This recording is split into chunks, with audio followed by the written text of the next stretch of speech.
వచ్చిన పాత్రికేయులకు ఫ్రెండ్స్ అందరికీ కూడా నమస్కారం.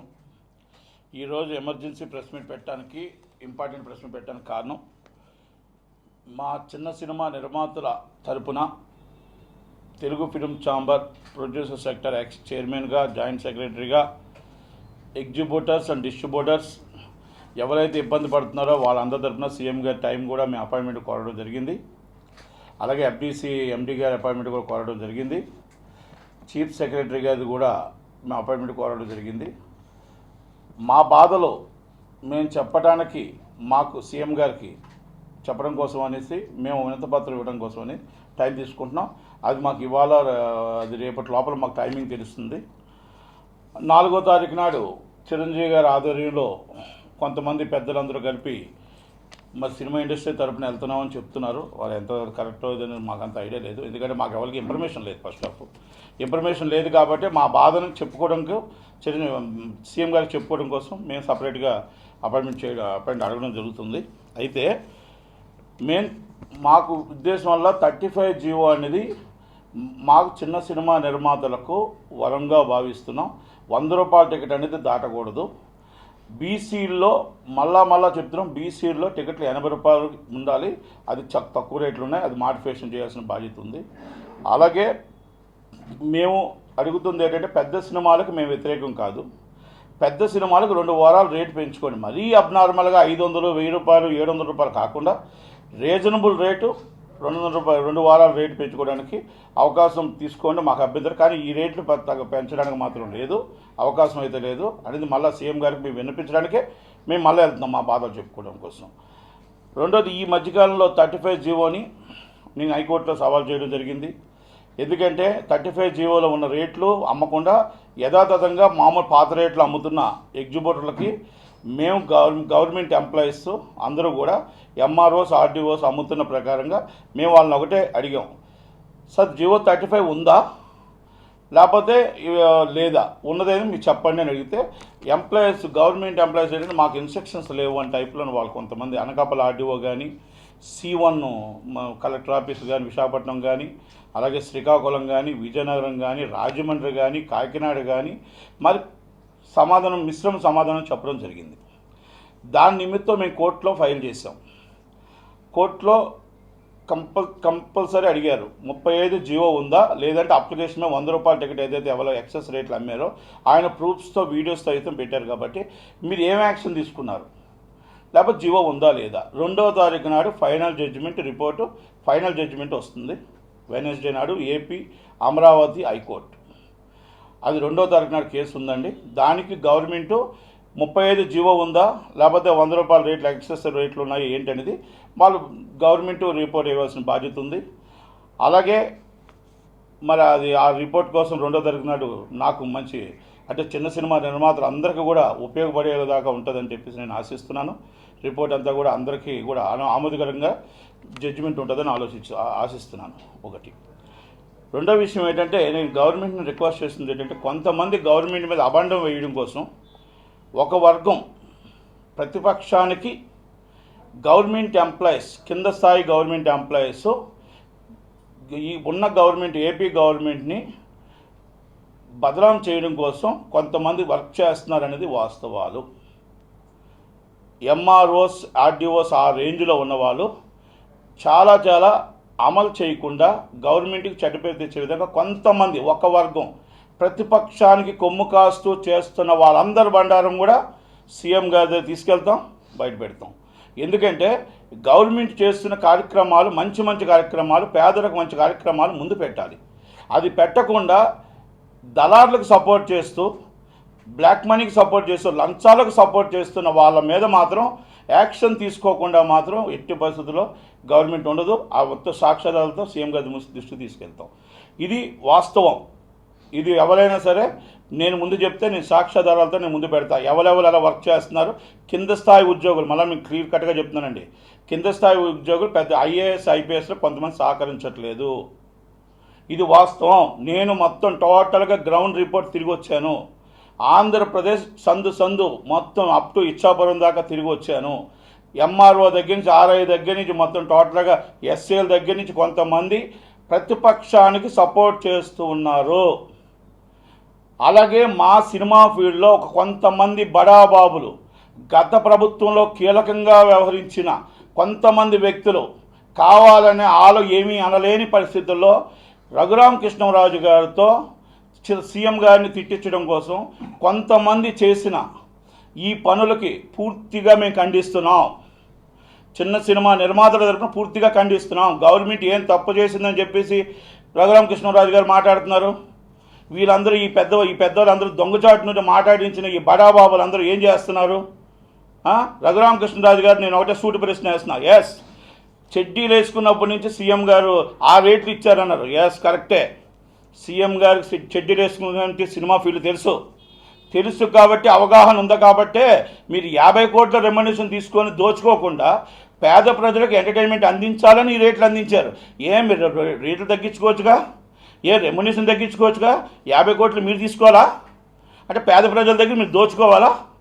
మీరు తగ్గించుకోండి రెమ్యునరేషన్. అందుకే సీఎం గారు కరెక్ట్గా అన్నీ చూసి రెమ్యునరేషన్ తగ్గించుకోండి. నాకు తెలుసు రఘురామకృష్ణ రాజు గారు చెప్పిన దాంట్లోనే ఉంది. ఎస్, చిన్నప్పటి నుంచి సినిమా ఫీల్డ్లో అవగాహన ఉన్న జగన్మోహన్ రెడ్డి గారు చూసే ఆలోచన చేశారు. ఆలోచన చేసి మాత్రమే ఈ రేట్లు పెట్టారు. కనుక అంత బాధ ఉంటే, అంత కష్టం ఉంటే మీరు 50 కోట్ల బదులు 20 కోట్లు తీసుకోండి, 30 కోట్లు తీసుకోండి. మీరు తగ్గించుకోరు రెమ్యునరేషన్లో.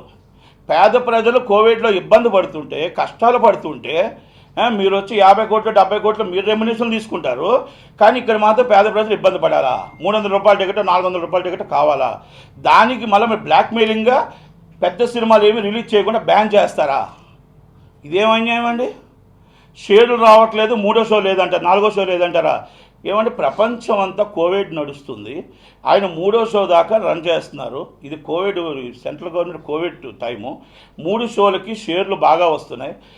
మీకు చిన్న సినిమా పాగల్ అనే సినిమా 10 కోట్లు చేసింది. మీకు రాజా చోరీ అనే సినిమా మీకు చాలా ఎక్కువ చేసింది. ఎస్ఆర్ కళ్యాణం 12 కోట్లు చేసింది. ఇప్పుడు 3 రోజులకి కలిపి 6 కోట్ల రూపాయలు గోలీ సోడా చేసింది. ఏమి షేర్లు తగ్గాయి మీకు? మీరు ఎందుకు పెద్ద సినిమాలు రావట్లేదు? అంటే గవర్నమెంట్ని మీరు బ్లాక్మెయిల్ చేస్తున్నారా? అంటే గవర్నమెంట్ మేము సినిమాలు రిలీజ్ చేయం, మాకు మొత్తం టోటల్గా సినిమా ఫీల్డ్ అవసరం లేదు అని టైపులో మీరు బ్లాక్మెయిల్ చేస్తూ ఏపీ గవర్నమెంట్ని మీరు ఇబ్బంది పెడుతున్నట్టే కనబడుతుంది. రఘురామకృష్ణరాజు గారితో మాట్లాడించే వాళ్ళు ఈస్ట్ గోదావరి, వెస్ట్ గోదావరి ఎగ్జిబిటర్లు కొంతమంది ఉన్నారు, ఇక్కడ ప్రొడ్యూసర్స్ కొంతమంది ఉన్నారు. వాళ్ళందరికీ ఒకటే చెప్తున్నా, ఇది మళ్ళా రిపీట్ అయితే సినిమా ఫీల్డ్ విషయంలో కానీ జగన్మోహన్ రెడ్డి గారు ఏ తప్పు చేయలేదు. రిపీట్ అయితే మాత్రం వాళ్ళ ఇంట్లో ముందు కూర్చొని ధర్నా చేస్తాను. ముందే చెప్తున్నాను, మీ బండారం బయట పెడతాను ఒక్కొక్కరికి. మీరు ఇంకొకసారి ఏపీ గవర్నమెంట్ జోలికి కానీ జీవో 35 జోలికి కానీ వచ్చారంటే ఇది మీకు పేర్లు చెప్పకుండా పేర్లో దీనికి అర్థమై ఉంటుంది, మీకు అర్థమై ఉంటుందని నేను ఆలోచిస్తున్నా. అది కానీ అవగాహన లేకపోతే మాత్రం 100% ఎవరు మాట్లాడించారో వాళ్ళ పడతాం మాత్రం పడతాం, ముందే చెప్తున్నాను. ఎందుకంటే సినిమా ఫీల్డ్లో ఇది positiveness and AP government and Telangana government. కనుక దాన్ని మనం ఏదో మనకి బాధ ఉంటే, కష్టం ఉంటే తండ్రికి చెప్పుకోగలగాలి, మనం వెళ్ళి చెప్పుకోగలగాలి. చిరంజీవి గారు వెళ్తున్నారు, పెద్దలు ఆ చిరంజీవి గారు వెళ్తున్నారు, ఆయన బాధలు మీరు ఆయన చెప్తాడు అక్కడ. మీకెందుకు తొందర? మీకెందుకు ఆతృత? అంటే గవర్నమెంట్ని తిట్టేస్తే వస్తుందా? మీరు గవర్నమెంట్ తిడితే వస్తుందా అని అడుగుతున్నా. ప్రతిపక్షం నుంచి మీరు తిట్టించిన ఇంతకుముందు మీరు చేశారు. ఇంతకుముందు 5 సంవత్సరాల గవర్నమెంట్లో మీరు ఏం సాధించారు? మీకు జగన్మోహన్ రెడ్డి గారు అన్నీ ఇచ్చారు. ఇంతకుముందు రాజశేఖర రెడ్డి గారు గవర్నమెంట్ అన్నీ ఇచ్చారు. చంద్రబాబు నాయుడు గారు గవర్నమెంట్ ఏమి ఇచ్చిందో చెప్పండి. మీరే కదా పెద్దలు దాంట్లోని. ఒకటి.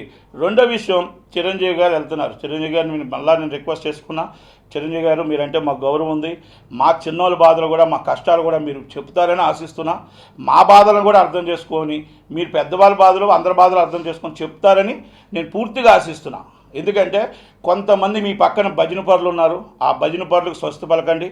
దయచేసి ఈ బాధని మీ దగ్గరికి మేము డైరెక్ట్గా వచ్చే అంత ఛాన్స్ మాకు లేదు కాబట్టి, మాకు అవకాశం లేదు కాబట్టి ఈ ప్రెస్ మీట్ ద్వారా మళ్ళా మీకు వినిపించుకుంటున్నా. సీఎం గారికి కూడా మేము సీఎం గారి టైం తీసుకొని మా బాధని, మా కష్టాన్ని వినిపించుకుంటాం. రఘురామకృష్ణరాజు గారికి సూటుగా ప్రశ్న చెప్తున్నా, sir is my field, cinema field. ఈ సినిమా ఫీల్డ్కి మీరు ఎంపీగా ఉన్నారు, పేదవాళ్ళకు అందుబాటులో రేటు ఉండాలా మీకు, లేకపోతే పారిశ్రామికవేత్త రేట్లు ఉండాలా? మీరే నిర్ణయించండి. మీ నియోజకవర్గం మీరు వెళ్ళారో లేదో నాకు తెలియదు. తెలియని వాళ్ళు మీ నియోజకవర్గం అడగండి. ఏమండి 100 రూపాయల రేటు ఉండాలా 300 రూపాయల రేటు ఉండాలా నిర్ణయించి చెప్పండి. అది జగన్మోహన్ రెడ్డి గారు మంచి చేశాడా చెడు చేశాడా జనాలు చెప్తారు, నిర్ణయిస్తారు. మీరు పారిశ్రామికవేత్తకు సపోర్ట్ చేసి చెయ్యండి. పారిశ్రామికవేత్త ఉండాలి, అందరూ ఉండాలి. పేద ప్రజలు ఉంటేనే, పబ్లిక్ ఉంటేనే మనందరం ఉన్నాం. ఓటు వేయడానికి కానీ కొనటానికి కానీ మనం సంపాదించుకోవడానికి కానీ ప్రజలు మా శ్రేయస్సు ఉండాలి, ప్రజల ఆశీస్సులు ఉండాలి. రఘురామకృష్ణరాజు గారు మీ భీమవరంలో పర్యటించండి, నేను కూడా వస్తా. ఈ 300 రూపాయల టికెట్ కరెక్ట్ అన్నారంటే మీ కాలుకి పాలాభిషేకం చేస్తా. ఈ 300 రూపాయల టికెట్ కాదు జీవో 35 కరెక్ట్ అన్నారంటే మీరు ఎంపీ పదవికి రాజీనామా చేస్తారా? డైరెక్ట్ మీకు ఛాలెంజ్. మీ భీమవరం మీ నియోజకవర్గంలో వెళ్దాం సార్. మీరు పెద్దలు, మీరు అందరు సినిమా ఫీల్డ్కి చాలా విజ్ఞులు, చాలామంది ఆప్తులు మీకు ఉన్నారు. అలాగే మీకంటే సుబ్రహ్మరెడ్డి గారికి కూడా ఉన్నారు. కానీ సుబ్రహ్మరెడ్డి గారు దీని జోలికి కూడా రాలేదు. ఎందుకంటే is the best GO and 35. మేము పెద్ద సినిమా చిన్న సినిమా రెండు బతకాలనుకుంటున్నాం. మీరు ఇది వంక పెట్టుకొని ఏదో జగన్మోహన్ రెడ్డి గారి మీద ఏదో మీరు కక్ష సాధించుకుందామంటే ఆ సాధించుకుందాం అనుకుని మీ వెనకాలన్న ఆ వెస్ట్ గోదావరి ఎగ్జిబిట్లకి, ఈస్ట్ గోదావరి ఎగ్జిబిట్లో డిస్ట్రిబ్యూటర్లకి ఇదే మాకు నేను క్లియర్ కట్గా చెప్తున్నా. మీ అందరినీ మాత్రం వదిలే ప్రసక్తి లేదు. ఇది సీఎం గారి ముందు మేము చాలా సీరియస్గా తీసుకెళ్తాం. మీరు రోజుకి ఆయన ఫోన్లు చేసి రఘురామకృష్ణరాజు గారికి చేసి ఆయన వాయించి ఆయనతో ప్రెస్ మీట్ పెట్టించిన ఈ పెద్ద మనుషులందరికీ భరతం పట్టే రోజు దగ్గరికి వస్తుంది. గత ప్రభుత్వంలో కీలకంగా వ్యవహరించి ఎంతసేపు మీకు ఇంకా పాత గవర్నమెంటే కనబడుతుంది, ఇంకా పాత గవర్నమెంటే. ఆయన చేస్తున్న అభివృద్ధి కార్యక్రమాలు కనబడట్లేదు, ఆయన చేస్తున్న మీకు మొత్తం టోటల్ అమ్మఒడి కనబడట్లేదు, ఎస్సీ ఎస్టీ ప్లాన్ కనబడట్లేదు, ఏమీ కనబడట్లేదు. ప్రజల్ని దోచుకోవడం ఎలాగా? ఇంకొక మాట అన్నారు రఘురామకృష్ణరాజు గారు, మందు 50 రూపాయలు 250 రూపాయలు అమ్ముతున్నాం అని. అది హానికరం అండి. హానికరం కాబట్టి 250 రూపాయలు అంటే మానేస్తారేమో అని దానికి ఆ రేటు పెట్టారు. మీకు ఎంటర్టైన్మెంట్ అనేది మనం ఒక రిలాక్స్నెస్ 2 hours కనుక దాన్ని తక్కువ రేటు పెట్టారు. అంతే తప్ప మందు హానికరం, ఎంటర్టైన్మెంట్ అనేది సంతోషకరం. కనుక 2 గంటలు సినిమా చూడటానికి 35 హ్యాపీగా ఉంటుంది. చిరంజీవి గారిని మళ్ళా రిక్వెస్ట్ చేసుకుంటున్నా, సార్ ప్లీజ్ మీరు మాకు అందరికీ కూడా అన్నగా, ఒక తండ్రిగా సినిమా ఫీల్డ్లో పెద్దవాళ్ళకి చిన్నవాళ్ళకి తరపున మరి అడుగుతారని మాట్లాడతారని నేను ఆశిస్తున్నాను. అలాగే మాకు ముందు టైం ఉంటే తమరికి కూడా చెప్పి ఛాంబర్కి చెప్పి మాకు ఎవరి ముందు అపాయింట్మెంట్ ఇస్తే మిమ్మల్ని అందరినీ కూడా మేము మాట్లాడి మీరు సంప్రదించే మేము వెళ్తాం. ఒకవేళ మమ్మల్ని మీరు పిలమని మేము అనట్లేదు, మా బాధని మీరు చెప్పగలిగితే సీఎం గారికి చాలు, మా కష్టాన్ని చెప్పగలిగితే చాలు. చిన్న సినిమా బతకాలి, ప్రొడ్యూసర్లు బతకాలి, అందరూ బతకాలి, జీవో 35 ఉండాలి, పెద్ద సినిమా 2 వారాల టికెట్లు రీజనబుల్ రేట్లు మాత్రమే ఉండాలి అనేది నా ఉద్దేశం. కనుక దయచేసి రఘురామకృష్ణరాజు గారు లాంటి వారు కానీ గవర్నమెంట్కి ఈ సినిమా ఫీల్డ్లో ఎవరికి పొలిటికల్ సంబంధం లేదు, నాట్ పొలిటికల్. మాదంతా ఒకటే కులం, మాది సినిమా కులం. ఈ సినిమా కులంలో ఎవరికి లేవు. దయచేసి ఎవరు పొలిటికల్ కానీ ఫ్యాన్స్ కానీ ఎవరు ఇంటర్ఫేర్ కావద్దు. ఇది మా ఇంటి విషయం, మా కుటుంబ విషయం. గవర్నమెంట్లో ఏమైనా బాధ ఉంటే మేము చెప్పుకుంటాం. ఇలాగ మా తరపు నుంచి ఎవరైనా అలా పొలిటికల్ దగ్గరికి వెళ్ళి చెప్పుంటే నేను 100% తీసుకురాగలుగుతా, నేను 100% మీటింగ్ పెట్టగలుగుతా. పెడతారా మీరు కూడా? నేను మందకృష్ణ మాధవ్ గారిని తీసుకొస్తా, జూపుడు ప్రభాకర్ గారిని తీసుకొస్తా, అందరినీ తీసుకొచ్చి కూర్చోబెడతా మీటింగ్కి. కానీ అది కాదు, ఇది మా సినిమా ఫీల్డ్, మన సినిమా కులం. మనమే మన బాధను చెప్పుకోగలగాలి. సీఎం గారు అర్థం చేసుకుంటారు, ఆ బాధని మనకు తీరుస్తారని నాకు నమ్మకం పూర్తిగా ఉంది. షార్ట్లీ ఈ వర్క్లన్నీ కూడా పూర్తవుతాయి. 2వ తారీఖు జడ్జిమెంట్ ఈజ్ అ ఫేవర్. నాకు అందరికీ, నిర్మాతలందరికీ ఫేవర్గా, డిస్ట్రిబ్యూటర్లకి ఎగ్జిబ్యూటర్లకి ఫేవర్గా వస్తుందని ఆశిస్తున్నాను. ప్రతి చిన్న సినిమా నిలబడాలి. దయచేసి పెద్ద సినిమాలు అందరూ కూడా రిలీజ్ చేయాలి. మీరు గవర్నమెంట్ మీద కోపంతో గవర్నమెంట్ని బ్లాక్మెయిల్ చేద్దాం సినిమాలు ఆపితే మాత్రం 100% తీవ్ర పరిణామాలు ఉంటాయి. ఇది మాత్రం మేము కూడా చాలా సీరియస్గానే సీఎం గారు తీసుకుని వెళ్తామని మాత్రం తమకు తెలియపరుస్తున్నాం. చిరంజీవి గారిని మళ్ళా రిక్వెస్ట్ చేసుకుంటున్నాం, సార్ 4వ తారీఖు నాడు తమరు వెళ్తున్నారని తెలిసింది. మా బాధని మా కష్టాన్ని అర్థం చేసుకొని చెప్పమని కోరుకుంటూ థ్యాంక్ యూ వెరీ మచ్. నటి కుమార్. ఏదండి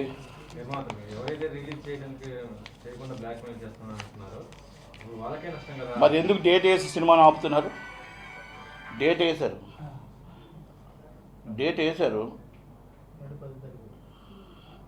ఇప్పుడు డేట్ వేసి సినిమాని ఎందుకు ఆపుతున్నారు? నేను అడుగుతున్న సూటి ప్రశ్న. లవ్ స్టోరీ వేశారు, సిటీ మార్ వేశారు, ఇప్పుడు చాలా సినిమాలు ఫస్ట్ కాపీలు వచ్చున్నాయి. మీరు ఫస్ట్ కాపీ రిలీజ్ చేయాలి, ఎక్కడ నష్టం వస్తుంది మీకు? ఎక్కడ తేడా వస్తుంది? ఒక 3 షోలు, ఒక షో తేడా. ఇంకా కర్ణాటక షోలే ఓపెన్ చేయలేదు కదండి, తమిళనాడు 50% ఆక్యుపేషన్. ఇవన్నీ కోవిడ్ ప్రాబ్లం ఉంది కదా. కోవిడ్ ప్రాబ్లం వల్ల ఏమి గవర్నమెంట్ కావాలని చేయట్లేదు కదా, మీ మీద కక్ష సాధించట్లేదు కదా.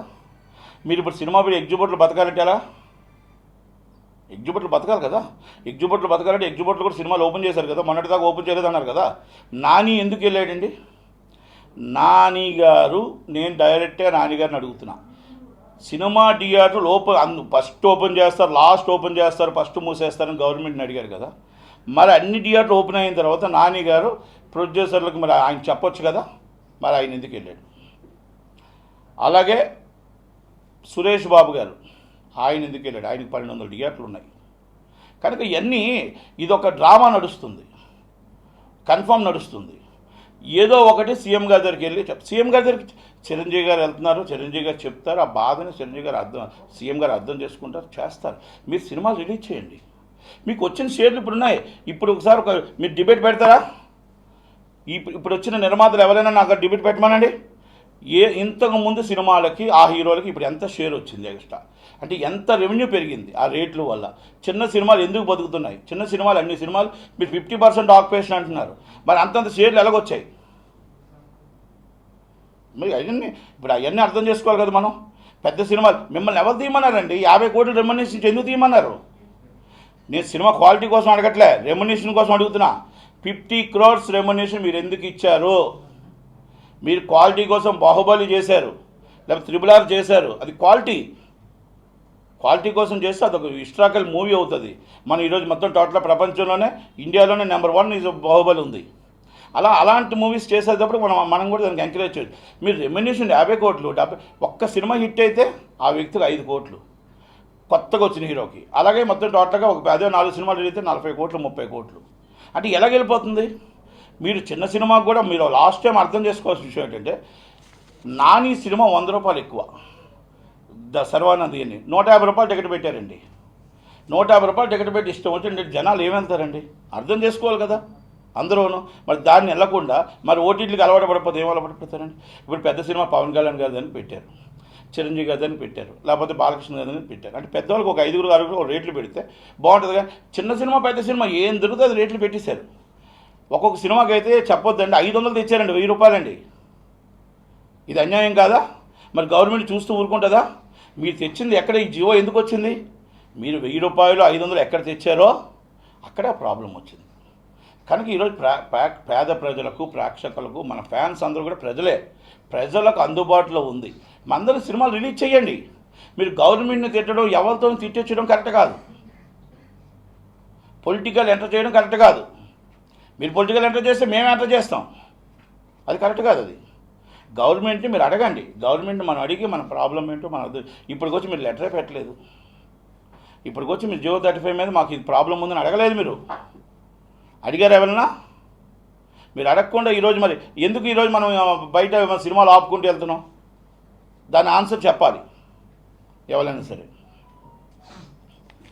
ఇప్పుడు మీరు చిన్న సినిమా నిర్మాతలని అన్నారు కదా సార్, ఇప్పుడు చాలా మంది చిన్న సినిమా నిర్మాతలు సినిమాలు రిలీజ్ చేస్తూనే ఉన్నారు. సో వాళ్ళకి కొంతమంది డిస్ట్రిబ్యూటర్ తాగడం, సినిమా రిలీజ్ చేయడం అంతా జరుగుతుంది. వాళ్ళతో క్యూబ్లు కట్టించేస్తున్నారు, 100 థియేటర్లో 100 క్యూబ్లు కట్టించి అక్కడ థియేటర్లో ప్రింట్ పడుతుంది. సో ఇలా చాలా మంది చిన్న నిర్మాతలు నష్టపోతున్నారు. వాళ్ళ కోసం మీరు ఏం చేస్తున్నారు? అంటే ఇప్పుడు చిన్న నిర్మాతలు మీరు అంటున్నారు కాబట్టి, సో వాళ్ళు ఎక్కడో డబ్బులు అప్పులు చేసో సో ఏదో చేసి తీసుకొచ్చి పెడుతున్నారు ఇక్కడ అమౌంట్. సో పెట్టినప్పుడు వాళ్ళకి కరెక్ట్గా రిలీజ్ కూడా జరగక నాకు 10 థియేటర్లు రిలీజ్ అయినాయి, ముందేమో ఒక 1 వీక్ ముందేమో 100 థియేటర్లో అది మోసపోవద్దని ఫస్ట్ నుంచి చెప్తున్నాను. మేమేం చెప్తున్నామంటే ఈ చీటింగ్ అనేది జరుగుతుంది. ఈ మోసం కొత్త వాళ్ళు వస్తున్నారు. ఈ కొత్త వాళ్ళకి మోసం ఏం జరుగుతుందంటే, ఎవడో వస్తాడు కొత్తవాడు, సార్ నేను డిస్ట్రిబ్యూషన్ పలానా సినిమా నేను సీనియర్ మోస్ట్ అని చెప్పి వచ్చి ఏమంటే మీకు 100 థియేటర్లు వేస్తారు, 200 థియేటర్లు వేస్తాను, 300 థియేటర్లు వేస్తానని చెప్పి ఆ కొత్త నిర్మాతను పాపం ఇబ్బంది పెడతాడు. ఆ ఇబ్బంది ఏమనుకుంటా, ఇన్ని థియేటర్లు పడతాయి కదా నాకు మొత్తం షేర్ మీకే వస్తుంది సార్ అంటే మొత్తం వీళ్ళ దగ్గర ఒక 34 లక్షలు ఖర్చు పెట్టిస్తున్నాడు. ఖర్చు పెట్టిస్తే తీరా మోసం అక్కడ 5 థియేటర్లు 4 థియేటర్లు 6 థియేటర్లే పడతాయి. ఈ డబ్బు అంతా మొత్తం టోటల్గా ఇన్వెస్ట్మెంట్ అంతా పాపం నష్టపోయిన వాళ్ళు వారానికి 5 రోడ్డు మీద పడుతున్నారు. వారానికి 5. ఇది ఎవరిని నేనేమంటానంటే వీళ్ళందరూ వాళ్ళ తప్పు. అంటే ఇక్కడ జరుగుతుంది, వారానికి 5 మంది తప్పు జరుగుతున్నప్పుడు కూడా మళ్ళీ వచ్చే వారం చూసుకోవాలి కదా, చూడట్లే. ఇప్పుడు ఈ డిస్ట్రిబ్యూటర్ ఈ తప్పు చేసి ఇంకో డిస్ట్రిబ్యూటర్ ఒకటేనండి. ఇప్పుడు మీరు ఒక్కటి ఆలోచించండి, ఇంతమందిలో నేను ఒక్కడనే వచ్చి ఎందుకు మాట్లాడుతున్నా? ఇంతమందికి భయం, రేపు డిఆర్లు ఇవ్వరేమో, రేపు ఉదయం నన్ను ఆపేస్తారేమో, లేకపోతే నాకు సెక్టార్ మెంబర్ ఇవ్వరేమో, నాకు పోస్ట్ ఇవ్వరేమో. ఇది government of post, government of law post ఇదేమైనా? ఇవన్నీ ప్రాబ్లం ఏంటంటే అండి, ఎవరి భయం వాళ్ళకి, ఎవరి కష్టం వాళ్ళకి. ఇక్కడ రేపు బతకాలి, రేపు ఇక్కడే ఉండాలి, రేపు మామూలుగా మనం వెళ్తే రేపు ఉదయం ప్రెస్ మీట్లో కనబడితే అమ్మో నటికుమార్ పక్కన కనబడ్డారు, ఈయన కట్. నేను మాట్లాడుతున్నాను కదండి, మరి నన్ను కట్ చేయొచ్చుగా. మరి నేను గత 25 సంవత్సరాల నుంచి మాట్లాడుతూనే ఉన్నా. ఏ రోజు కూడా నేను దాసనారాయణ కూడా నేను తప్పు చేసే దాసనారాయణ కూడా నేను ఎదిరించాను, అందరిని ఎదిరించాను, అందరితో మాట్లాడాను. ఈ రోజు కూడా నేను అలాగే ఉన్నా. అలాగని నేను మాట్లాడుతున్న ప్రతిదానికి కూడా న్యాయం జరిగింది. న్యాయం జరగలేదని అనొద్దండి, ప్రతిదానికి న్యాయం జరిగింది. కనుక నేనేమంటానంటే నిర్మాతలు కూడా అర్థం చేసుకోవాలి. ఇప్పుడు సినిమా చేస్తున్నారు, ఎన్ని థియేటర్లు పడుతున్నాయి, అసలు ఎన్ని క్యూబులు పడుతున్నాయి, అసలు లిస్ట్ ఏంటి, ఆ డిస్ట్రిబ్యూటర్ కరెక్టా కాదా, ఇంతకుముందు ఏం చేశాడు, ఇంతకుముందు ఎలా చేశాడు, ఇబ్బంది పెట్టాడు అని ఆలోచించుకోవాలి. ఇప్పుడు ఉన్నది ఆంధ్రప్రదేశ్లో ఒక 4-5 డిస్ట్రిబ్యూటర్లు మాత్రమే. ఎందుకంటే ఒకటి ఏసియన్ సునీల్, ఒకటి సురేష్ మూవీస్, ఒకటి దిల్ రాజు గారు, ఒకటి యూవీ క్రియేషన్స్, ఒకటి గీత. ఈ 5 మాత్రమే ఉన్నాయి. ఎవరండి? అదే చిన్న సినిమాలు వీళ్ళు చేయరు. అందుకే ఇక్కడ ఎవరో దొరుకుతున్నారు, కొత్త వాళ్ళు వస్తున్నారు. ఆ కొత్త వాళ్ళు వస్తున్నప్పుడు ఏం చేస్తున్నారు, ఆశ వాళ్ళకి ఏంటంటే థియేటర్లు పడిపోతాయి. మీకు థియేటర్లో మీకు తెలుసా, రిలీజ్ లేని థియేటర్లు కూడా అంటే ఏమంటారంటే థియేటర్లు మూసిన థియేటర్ లిస్టు కూడా పేపర్లో వేసేస్తారు. ఆ పేపర్ తప్పు, ఆ ఏజెంట్ తప్పు. ఇవన్నీ కూడా మనం అరికట్టాలి. ఇలాంటివి అరికట్టడానికి మన అసోసియేషన్లు ఉన్నాయి, అసోసియేషన్లు పట్టించుకోవట్లేదు. అసోసియేషన్లు పట్టించుకుంటే ఈ చీటింగ్లు జరగవు, ఈ మోసాలు రోజు జరుగుతున్నాయి. రోజుకో కంప్లైంట్ వస్తుంది, రోజుకో కంప్లైంట్ వస్తుంది. ఏమండి నన్ను ఇలాగ ఈ డిస్ట్రిబ్యూటర్ మోసం చేశాడు, ఈ థియేటర్ అయినా నాకు రెంట్ తీసుకున్నాడు. ఇప్పుడు మీకు అక్కడ ఉన్నాయి అన్ని చిన్న సినిమాలకి రెంట్ల కాపలా కాస్తారు. నా జీవితంలో నేను సినిమా తీసా, నేను పర్సంటేజ్ చేసా తప్ప ఎదురు డబ్బు కట్టి నేను సినిమా వేయలే. నేను కూడా నా పిల్లలతో సినిమా తీసా, కంటెంట్తో సినిమా తీసా. నా పిల్లల్ని చూసి సినిమా తీసా. కంటెంట్ బాగుంటే సినిమా ఆడుతుంది, కంటెంట్ బాగాలేకపోతే ఎవరు ఆడదు. సైకోర్మా నా కొడుకుతో తీసా, సినిమా బాగుంటే ఆడుతుంది, బాగాలేకపోతే ఎవరు ఆడదు. బాగాలేకపోతే వాళ్ళు నిర్మాతలుగా ఉంటారు, అంతే. సినిమా కంటెంట్ని సినిమా తీసాను తప్ప నా కొడుకు హీరో అయిపోవాలి, నా కూతురు హీరో అయిపోవాలి, పర్ఫార్మెన్స్ బాగుంటే ఎవరైనా అవుతారండి. కంటెంట్ ఉంటే ఎవరైనా వస్తారు, కంటెంట్ లేకపోతే ఎవరు రారు.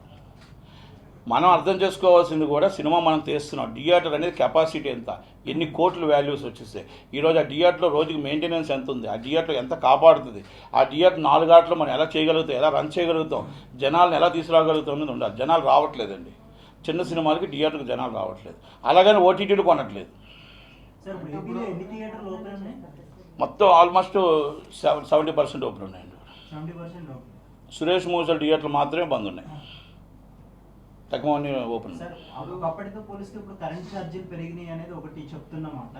ఇప్పుడు ఈ 100 రూపాయల టికెట్ రేట్ మీద పెడితే రన్ చేస్తే థియేటర్ రన్ చేసే వాళ్ళకి లాభం వస్తుందా, అది నష్టం వస్తుందా? అంటే ఒకప్పటి థియేటర్లు వేరు, ఇప్పుడు. సార్ నేను ఒక్కటే, వీళ్ళు ఎవరికైనా ధైర్యం ఉంటే సూట్గా ఎగ్జిబ్యూటర్ అదే రమ్మనండి, మీరు ఏ డిబిట్లో పెట్టండి. మీకు ఇస్తున్న రెంట్ 100 రూపాయలైనా ఈ 2 లక్షల రెంటేనా, మీరు 150 రూపాయలు అమ్మినా 2 లక్షల రెంటేనా, మీరు 300 రూపాయలు అమ్మినా 2 లక్షల రెంటేనా, లేకపోతే మీకు 5 లక్షలు 6 లక్షలు రెంట్లు ఇస్తున్నారా?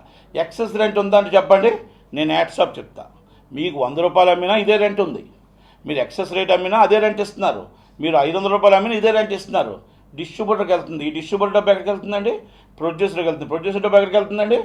హీరోకి వెళ్తుంది. ఎవరిని పెంచుతున్నాం మనం? ఒక 5 బిగ్ టెక్నీషియన్స్, ఒక బిగ్ హీరోని, ఆ హీరోయిన్స్ని. ఈరోజు హీరోయిన్స్కి ఎప్పుడైనా 3-4 కోట్ల రూపాయల రెమ్యునేషన్ కూడా చూసారండి? 30 లక్షలు హైయెస్ట్ రెమ్యునేషన్. సౌందర్య గారు కూడా 25 లక్షలు 30 లక్షలు హైయెస్ట్. ఈరోజు ఎంత అండి? 3 కోట్లు అండి. నిన్న కాక మొన్న వచ్చిన ఒక సినిమా చేస్తే ఆ అమ్మాయికి 2 కోట్లు, 3 కోట్లు, 3 కోట్లకి 4 బాడీ గార్డులు. మళ్ళీ జెట్ క్లాస్ ఫ్లైట్, ఇంకా చార్టర్డ్ ఫ్లైట్లు అడగట్లేదు, చార్టర్డ్ ఫ్లైట్లు కూడా వేస్తున్నారు అనుకోండి. అంటే ఈ పరిస్థితి వచ్చింది. ఎవరి డబ్బు ఇది? ఇది ప్రజల డబ్బు. ఈ ప్రజల డబ్బుతో వీళ్ళు ఎంజాయ్ చేస్తున్నారు. చార్టర్డ్ ఫ్లైట్ ఎందుకు వేయాలి? 4 ఎందుకు రావాలి?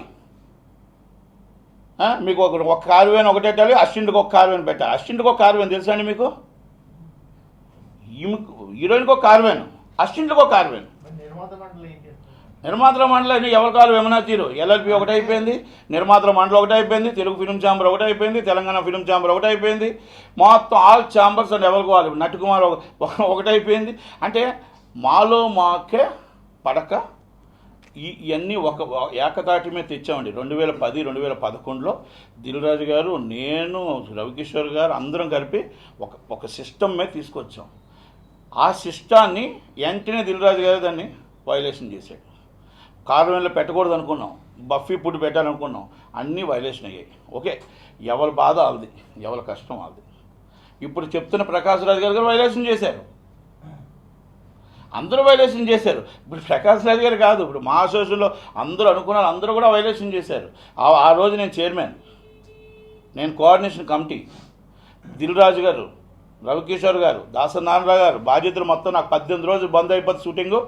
నాకు అబ్జెప్తే ఉదయం నుంచి సాయంత్రం దాకా అందరితో అగ్రిమెంట్లు చేయించి షూటింగ్ స్టార్ట్ చేయించాను.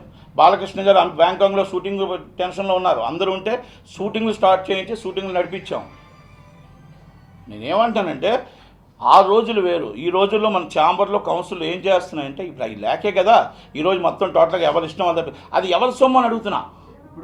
మన ప్రేక్షకుల సొమ్ము తీసుకొని వీళ్ళకి విచ్చలవిడిగా చేస్తున్నాం. అదే మనకు ఒబ్బడిగా ఒక 10 కోట్ల సినిమా తీయాలనుకోండి, ఒక 20 కోట్ల సినిమా ఇవన్నీ మీరు తగ్గించుకుంటే మీకు రేట్ ఎందుకు ఎక్కువ అవుద్ది? మీరు 150 కోట్ల సినిమా అయింది అంటున్నారు, 150 కోట్ల కాస్ట్ ఆఫ్ ప్రొడక్షన్ చూపించండి. Cost of production 70 crores, 80 crores and wastage, అంటే remuneration, excess remuneration and wastage. మీరు 70 crores సినిమా తీయలేరా? 150. ఈరోజు పాన్ ఇండియా మళ్ళీ 5 లాంగ్వేజ్లు ఉన్నాయి కదా అని మళ్ళీ రేట్లు పెంచుతున్నారు. ఇదేంటండి? నిర్మాతకైనా మిగలనియండి. నిర్మాతకి మిగలకూడదు డబ్బు. నిర్మాతకి ఈరోజు మొత్తం టోటల్గా ఒక సినిమాలో 10 కోట్లు మిగిలిందంటే 15 కోట్లకి నెక్స్ట్ సినిమా టెండర్ పెడుతున్నారు. ఆడ మొత్తం 15 ఫ్లాప్ అయితే ఇదో 10, 25 ఆ నిర్మాత. మీరు 5 సంవత్సరాల నుంచి లెక్కేయండి, మీకు 5-6 నిర్మాతలే ఈ హీరోలు అందరికీ నిర్మాతలు ఉంటారు. ఇంకో కొత్త నిర్మాత ఎవరైనా వచ్చారని నాకు ఒక్కరిని చూపించండి. 5 కంపెనీలు, ఈ 5 కంపెనీస్ అండ్ 7 years బట్టి రన్ అవుతున్నాయి. 8వ కంపెనీ, 6వ కంపెనీ ఏదైనా వచ్చిందా? అంటే జనరల్గా నిర్మాతలు మిగలకుండా అయితే డబ్బులు పెట్టేది తీరు కదా సినిమా. ఏది ఇప్పుడు నిర్మాతలు ఫ్యాషన్ సార్, ఫ్యాషన్ వచ్చింది. అదే అంటున్నానండి, మీకు ఒరిజినల్ నిర్మాతలు సినిమాలు చేయట్లే. కేఎస్ రామారావు సినిమా చేయట్లే, ఏడిది రాజా గారు సినిమా, ఏడిది నాగేశ్వరరావు గారు సినిమా, ఏడిది నాగేశ్వరరావు గారు అబ్బాయి సినిమా చేయట్లే. బాగోల్ ప్రసాద్ సినిమా చేస్తున్నాడు ఓన్లీ రొటీన్ కోసం. ఈ బాగోల్ ప్రసాద్ గారిని చెప్పండి, ఎన్ని 100 కోట్లు సంపాదించాడు, అన్ని సినిమాలు ఆయనే చేశాడుగా. రవికిషోర్ గారు సినిమా తీయట్లే, సురేష్ బాబు సినిమా తీయట్లే, అరవింద్ గారు ఇప్పుడిప్పుడు ఆ వెబ్ సిరీస్ అయి సినిమాలు తీస్తున్నారు. అంటే వీళ్ళంతా సినిమాల్లో 20 మంది ఉంటారండి. Is a club is 20 members. ఆ 20 members ఎంతమంది 20 మందిలో సినిమా తీస్తున్నారు? టాప్ 1 ఎవరు, టాప్ 2 ఎవరు, టాప్ 3 ఎవరు? ఈ 5గురికి దిల్రాజు గారు ప్రొడక్షను, అలాగే 5 మన యూవీ క్రియేషన్స్ ప్రొడక్షను, అలాగే సితారా ప్రొడక్షను, అలాగే మైత్రి ప్రొడక్షను, అలాగే బన్నీవాసు గారు ప్రొడక్షను, అలాగే గీతా ప్రొడక్షన్. ఈ 6-7 సినిమాలే, ఈ హీరోలు అందరూ ఈ 6-7 సినిమాలే. రామ్ చరణ్ గారు ఇప్పుడు ఈ మధ్యగా ఆయన రామ్ చరణ్ గారు ఆయన సినిమా ఆయన ప్రొడక్షన్ చేసి తీసుకోవచ్చు ఆయన. ఇంకెవరున్నారండి ఈ మధ్యగా ఉన్న? రామ్ చరణ్ గారు పెట్టారు, ఇంతకుముందు పెట్టలే. మరి ఎవరున్నారు చెప్పండి? ఇంక మీరు 7 సంవత్సరాలు తీయండి. ఏమండి ఇంకో నిర్మాత మీరు ఇలాగంటున్నారు, కొత్త నిర్మాతను 100 మందిని ప్రోత్సహించారు, కొత్త చెప్పండి ఒకసారి, పాత నిర్మాతలు డేట్స్ ఇచ్చారని చెప్పండి. ఎవరికి? ఇంతకుముందు మీరు త్రివిక్రమరావు గారు చేశారు, దేవివర్ ప్రసాద్ గారు చేశారు, ఏడిది నాగేశ్వరరావు గారు చేశారు, డివిఎస్ రాజు గారు చేశారు, పండర కక్షి గారు చేశారు, ఎంతోమంది ఆమాహేమీలు చేశారు, రంజిత్ ప్రసాద్ గారు చేశారు, మన దాము గారు ఫాదరు, అలా చాలామంది సినిమాలు చేశారు. రామారావు గారితో చేశారు, అశ్విని దత్ గారు. అశ్విని దత్ గారు వాళ్ళ అమ్మాయి స్వప్న గారు చేస్తున్నారు, కానీ దత్ గారి సినిమాలు ఏమైనా ఇచ్చారా? వాళ్ళు క్రియేట్ చేసుకున్నారు. ఇంక డేట్స్ అడిగే బదులు ఎవడే సుబ్రహ్మణ్యం నుంచి మళ్ళీ అమ్మాయి క్రియేట్ చేసుకొని ఆ అమ్మాయి మళ్ళీ ప్రొడక్షన్ నిలబెట్టుకుంది. అంటే ఇవన్నీ నేను ఎందుకు చెప్తున్నానంటే, మనం ప్రొడక్షన్ ఎంతమంది చేతిలో ఉంది, ఎలాగుంది, ఒక్కసారి మనం పెద్ద మనసుతో ఆలోచించాలి. ఆలోచించి కొత్త వాళ్ళు వస్తున్నారు. నేను ఎప్పుడు కూడా డేట్స్ కోసం ఎవరి దగ్గర పాకలట్లేదండి, ఎవరి దగ్గర వెళ్ళలేదు. నేను ఇంకోటి, నాకు నేనే కంటెంట్ నమ్ముకున్నా, నాకు నేనే చెప్పుకున్నా, నాకు నేనే సినిమా తీసుకుంటా. నేను కథే నా సినిమా.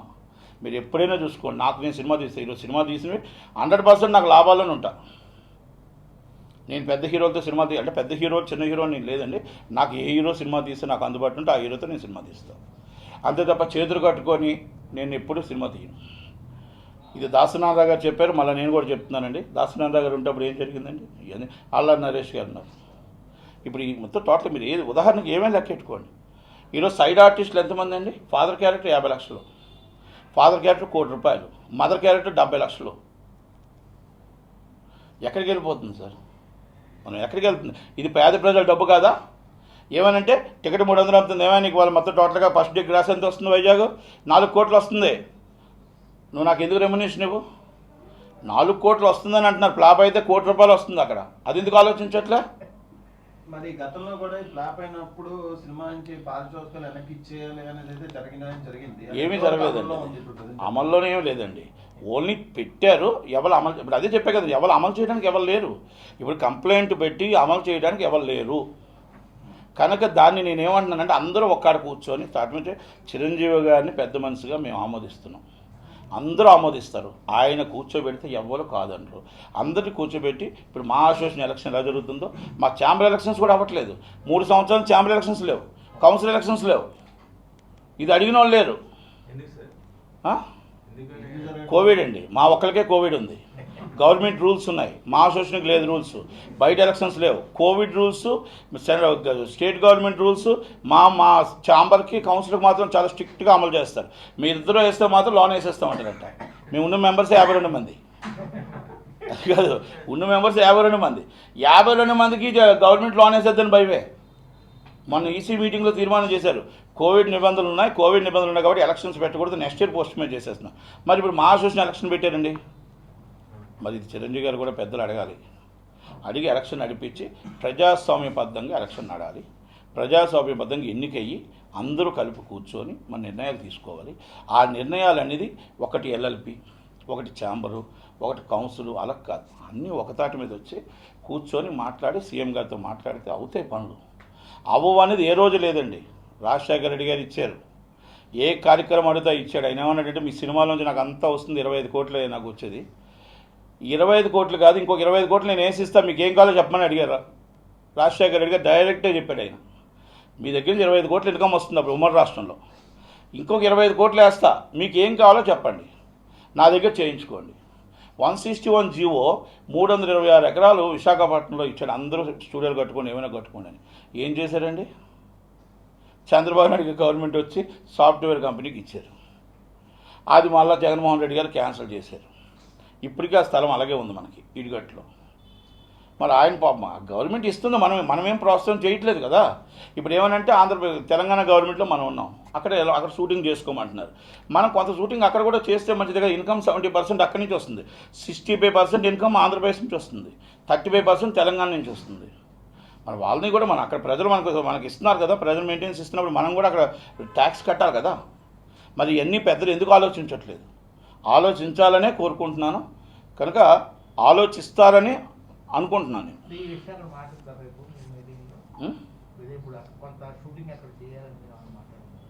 కంపల్సరీ చేయాలి కదండి. అదే ప్రజలు అది కదండి, ప్రేక్షకులు మనకు 65% ఇన్కమ్ మా సినిమా ఫీల్డ్కి అక్కడి నుంచి ఇస్తున్నప్పుడు వాళ్ళకి మేము ట్యాక్స్ ఇవ్వాలా వద్దా? ఇవ్వాల బాధ్యత ఉందా లేదా? మాకు ఇస్తున్నారు కదా, ఇన్కమ్ ఇస్తున్నారు కదా. ఇన్కమ్ ఇస్తున్నప్పుడు ఇక్కడ 35% ఇన్కమ్ ఉంది. ఇక్కడ షూటింగ్ చేయాలి, ఆంధ్రాలో షూటింగ్ చేయాలి, అక్కడ షూటింగ్ చేసి అన్నీ కూడా నడిపించాల్సిన బాధ్యత మనకు కూడా ఉంది. 2 రాష్ట్రాలు. కాకపోతే రాత్రి మీరు వెళ్ళిపోమంటే ఎవరు వెళ్ళలేరు, కానీ కొంత చెయ్యాలి. పార్ట్లీ షూటింగ్ మన చెన్నైలో మనం ఉన్నాం, మనకి 82లో వచ్చింది, మనం 2004లో అందరూ సెటిల్ అయ్యారు ఇక్కడ. కాకపోతే పార్ట్లీ షూటింగ్స్ అన్నీ ఇక్కడ జరిగాయి. అలా చేయమంటున్నాను. వాళ్ళు సింగిల్ విండో పథకం పెట్టారు, ఎక్కడ షూటింగ్ చేసినా 1 అవర్లో పర్మిషన్ పెట్టారు, port permission, central port permission తీసుకొచ్చారు, అన్నీ చేశారు కదా. అన్ని గవర్నమెంట్ ఫెసిలిటీస్ ఇచ్చేటప్పుడు ఎందుకు చేయరు కదా? మరి గవర్నమెంట్ అడుగుతుంది అదే, మేమేం తప్పు చేసాం, మీరు మా దగ్గర కలటానికి రారు, ఏమనంటే మా అపాయింట్మెంట్ ఇవ్వలేదు అంటారు. అపాయింట్మెంట్ అసలు మీరు అడుగుతేనే కదా. ఇప్పుడు నేను అడిగాను, మీకు ఇంకా 2 రోజుల్లో మళ్ళీ మీకు అమరావతిలో ప్రెస్ మీట్ పెడతా, కలిసి వచ్చి నేను అన్నీ ఏం మాట్లాడినా కూడా మీకు కలిసి పెడతా. అడిగితే ఎందుకు అడిగితే అమ్మాయినా అన్నం పెడుతుంది, అడగకుండా అన్నం పెడుతుందా చెప్పండి? అడగాలి కదా, మా బాధను అడగాలి కదా. కనుక 100%. అందుకే నేను వాళ్ళ అపాయింట్మెంట్ పెట్టింది కూడా ఇందుకే. మాట్లాడితే బయట ఏంటంటే జగన్మోహన్ రెడ్డి గారు అపాయింట్మెంట్ ఇవ్వట్లేదు, రానివ్వట్లేదు, తప్పది. 100% జగన్మోహన్ రెడ్డి గారికి పెట్టిన వెంటనే 2 రోజుల్లో ఆయన అపాయింట్మెంట్ ఖరారు చేస్తారు. కోవిడ్లో కూడా ఖరారు చేసే అన్ని బాధ్యతలు ఉన్నాయి. కానీ మన వాళ్ళు వెళ్తున్నారా లేదా అనేది మీకు అందుకని మీకు రేపటికల్లా నా టైమింగ్ మీకు అన్నీ కూడా మళ్ళీ మీకు ఇన్ఫామ్ చేస్తాం. Thank you. అయిపోయిందా?